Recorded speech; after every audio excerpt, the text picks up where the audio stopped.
When is the right time to involve an agent in the selling process or in the process of considering putting a property on the market? 1, 2, 3,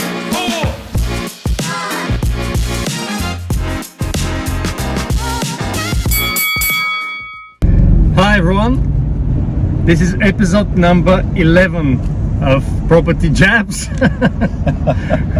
with Vess and Wayne. It's a beautiful day, so we are going for a quick ride. There are a few things that I would like to discuss today, and the first one is, when is the right time to involve an agent in the selling process or in the process of considering putting a property on the market? Sometimes people get in touch with us last moment when they're ready to go to market. Sometimes they call us 2-3 months in advance to give them some ideas with renovations and some other things. Yep. So what is your take on that? What you've seen for the last 20 years? I think it comes down to how well do you know the agent. Like Vess, guys that have, you've sold a couple of properties for, Yep. or half a dozen properties for, they just need to get in touch with you in a time frame that allows you to schedule selling the house. Yeah. Yeah, because a really good agent is careful about their capacity. They don't say yes to everything, you know? Yeah. So if you're at capacity, you'd go, we'd have to wait. So they want to get in early enough that they can get and book into your schedule so they can go to market at the right time. Yeah. And that's the person who knows you.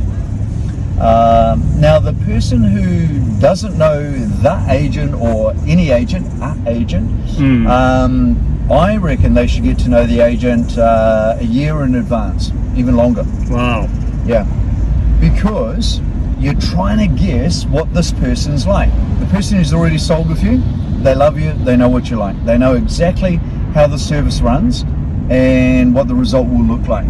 Yeah. The person who's never dealt with you goes, are you going to be great? Are you hard work? Can I rely on you? Can I trust you? That's certainty. Yeah, that's certainty. So I think if a potential vendor, if I start dealing with you a year out, then I'll find a couple of things. So I deal with 3 agents a year out. I'm going to find that some of them just aren't interested. Yeah. I'll find some are good, but then they drop the ball. Yeah. And what I'm looking for is the person who stays in touch with me and actually demonstrates what their service is like or what it's going to be like. And I go, man, you're consistent, I can trust you. I've asked you for a couple of little things, you're reliable, you do that. And then now I know what the service is going to be like. If you don't have that time, if you don't have the 1 year, you have to, you have to sell in less than a year. Yeah. Compromise. You're going to have to make a quicker decision with less information. Yeah. Okay. What do you think? Yeah, I think ideally probably that's the best thing, because you can experience the service of that agent for a longer period of time. If you don't have a lot of time, it's a lot more trickier. Probably you're gonna count on referrals, friends, family. Yeah. Because you don't have to do. Testimonials. You don't have to do that research. It's a shortcut of all that research you have to do. Yeah. Okay, interesting. Second topic is a little bit different. I feel that a lot of people, a lot of homeowners currently are in a stalemate. I describe it as a stalemate. They want to go to the different school zone. They want to move out of town, upsize, downsize, do different things. But because of all the negativity in media about interest rates, about the market, about cost of living, and because there is also, what I'm hearing is from a lot of clients, there is not a lot of high quality stock on the market currently that they can choose from. Yep. They're just sitting on the fence and not doing anything. So do we have any solution for people who have to sell, they need to sell, but they're just putting off because they cannot find the right property, or all these different things that are affecting the market? Yeah. It doesn't matter which market you're in, there's always a lot of excuses about doing nothing. Yes. It's the wrong time, prices are skyrocketing, they're going up. If I sell now, I'm going to have to pay a fortune and I may not find one. And today we're in a very slow market. Yeah. Yeah, so now all those arguments are gone, and now it's, oh, there's nothing else out there. What I've actually seen, Vess, and what I've watched is when you start moving, things appear in front of you. Yeah. And I remember before I was in real estate, and this broke my heart, you know, I'm such a sensitive guy. The emotional, that your feminine part.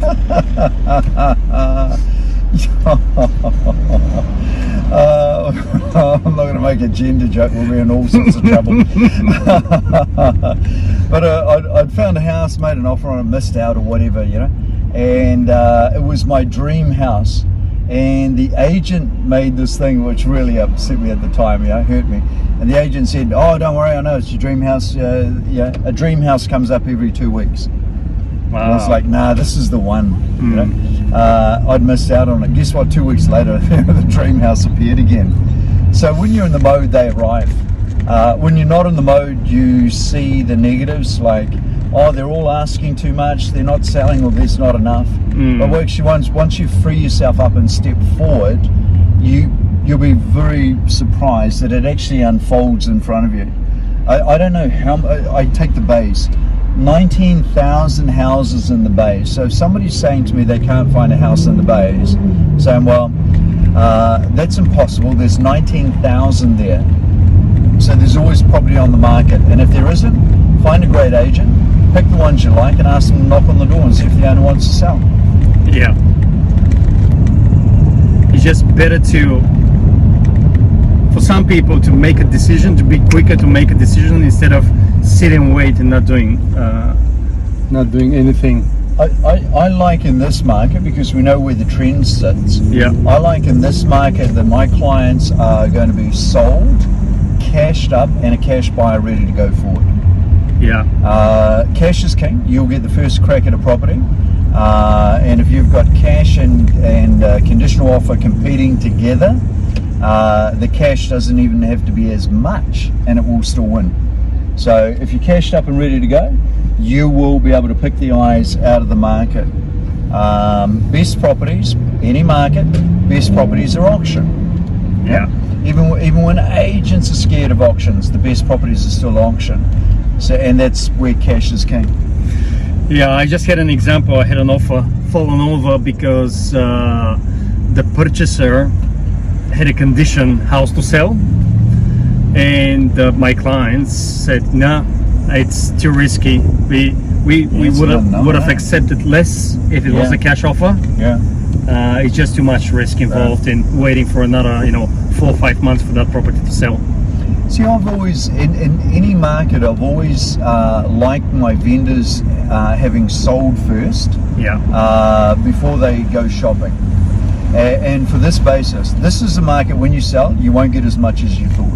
Yeah, you won't get as much as the agent thought. It's tougher than we're all paying attention to. But the reality is, it's tough on everybody, not any segment of the market, everybody. So what you're going to buy, they won't get as much as they thought. You won't have to pay as much as you thought. We go back to a market that's booming and on fire. Our clients got far more than they ever thought. So I'd say to them, don't go shopping until you know what the budget is. Like, if you thought you could afford a $1 million house or a $2 million house, and suddenly, with what we sell yours for, you can afford 2.5, you will have regretted buying a $2 million property. You could have done far better. Yeah. If it's a straight transfer like that. So I do like the fact of sell, be cashed up, try and take a long settlement, have no urgency, but be ready for the opportunity sitting in front of you. Yeah. Don't know if that answers that, mate. Does that answer that? I'll get a cup of tea as we go along here. Yeah, probably it will answer for a few people, for others won't, but that's okay. We're gonna answer the others next time in episode number 12. You're counting so good, eh? Have you ever thought of being an auctioneer? Oh, nah, not with my English, sorry, nah. No, it's all numerical. People will struggle. The auctioneers, you can't understand what they say and they talk crap anyway. So, Yeah. oh, sorry, now the auctioneers aren't happy with me. Especially the old school auctioneers. Man, they're terrible. Yeah. No, even in New Zealand, they're just terrible with that. Yeah, I can tell you stories from some. You're setting me up, mate. The auctioneers union is going to call me in. There'll be a union meeting about me if we do any more. I love auctioneers, you know, when they're going through their spiel and they sing a song. Yep. And you look around in the auction room like that's a motorbike. in the auction room, like 60% of the people were not born in New Zealand. So, I mean, they're just looking to each other. What is this guy talking about? I can understand a thing. You'll be a good auctioneer. I can tell it. No money in it. Yeah, far better. You know, being a salesperson, more valuable role job. But auctioneer, you only have to count numbers up. Yeah. No subtraction, no multiplication, no division. Imagine if you went to school and they said, all we're going to do is addition. You go, I can probably do this. Same, man. You know? You just need a Like I stayed in the maths class. good hearing and that's it. Okay, guys. I think we need to stop here. We'll see you on the next one. Thank you. Ciao. See ya. 1,